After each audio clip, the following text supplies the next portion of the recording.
soldiers of the 128th Mountain Assault Brigade repelled a major Russian assault in the Kurakhove sector. Deep State published the video of the repulsion of the assault on its Telegram channel. The assault was repelled in the area between Shakhtarsky and Novukrenka, where the enemy attempted to break through the positions of Ukrainian defenders. The Russians have been conducting the assault for several days, involving about 40 units of military equipment, including tanks, infantry fighting vehicles, and trucks to transport assault groups. The enemy launched an attack on the positions of the 128th Mountain Assault Brigade between Prekostivka and Zolota Niva, in the direction of Novukrenka and Shakhtarske, where many military vehicles with anti-drone so-called grill protection were used.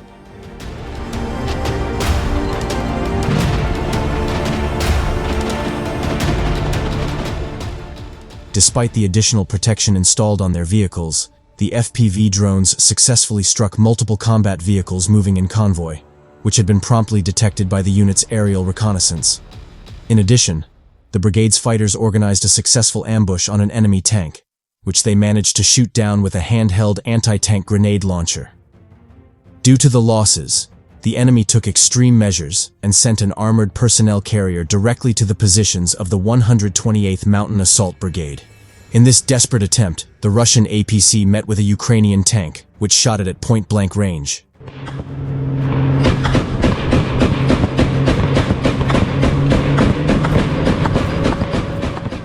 Due to the coordinated actions, the enemy assault failed, and the enemy was pushed back to its initial positions. Militarny previously reported that the paratroopers of the 79th Air Assault Brigade fought off a Russian assault in the Kurakhove sector. The attack on the paratroopers' positions took place without engineering reconnaissance. It was carried out blindly, which did not allow for an organized breakthrough to the positions of the Ukrainian defenders. The attack was fought off near the village of Kostiantynivka in the Donetsk region, where paratroopers are fighting against daily Russian attacks.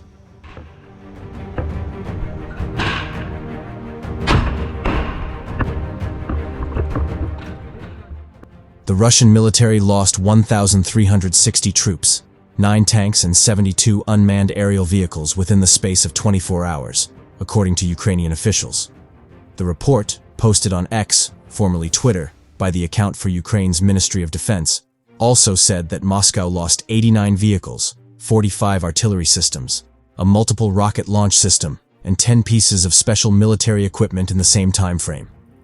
The latest Ukrainian figures, if accurate, would bring Russia's total loss of troops since launching its 2022 invasion to 692,080, its loss of tanks to 9,129, and its loss of UAVs to 17,939. Russia does not routinely publicize its military casualties, and analysts are skeptical of reporting from either side of the conflict.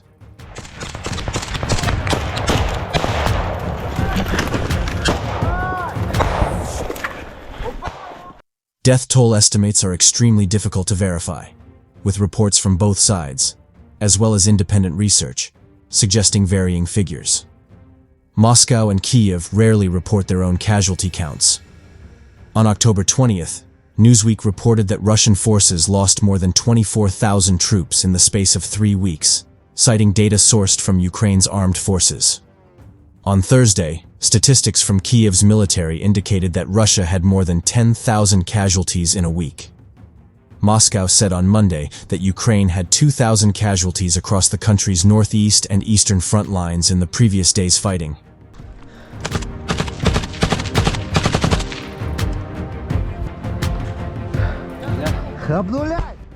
Russian artillery systems losses hit record highs in July and August, according to Ukrainian figures. In July, Moscow lost 1,520 artillery systems, followed by 1,517 in August. Last month, 1,219 were reportedly destroyed. More than $8 billion worth of Russian artillery has been destroyed in 2024, according to Ukraine's defense ministry. One of the most significant days of losses for Russian forces occurred on September 22nd, when Ukrainian forces neutralized 81 artillery systems in a single day, the ministry said in a post on X. Бачиш, да, ціль? Russian tank and vehicle losses also passed grim milestones recently, with Ukraine's military saying earlier this month that Moscow's loss of tanks and armored fighting vehicles had surpassed 9,000 and 18,000 respectively.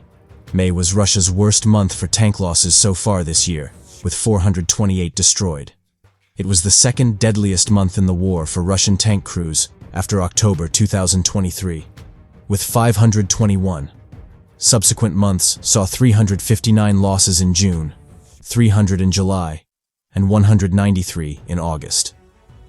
According to the Ukrainian Ministry of Finance, drawing on calculations provided by Forbes Ukraine, the total cost of equipment lost by Russia in Ukraine is now more than $73 billion.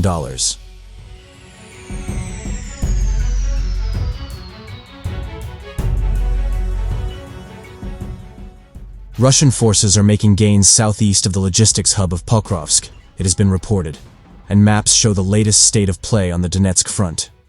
Geolocated footage showed that Russian troops had raised a Russian flag over a city municipal building in Selidov, which is around 11 miles from Pokrovsk, where Moscow troops continue to make advances.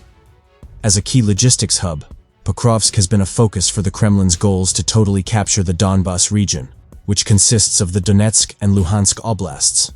There have been reports of steady Moscow gains in that part of the front, particularly since Ukraine's August incursion into Russia's Kursk region.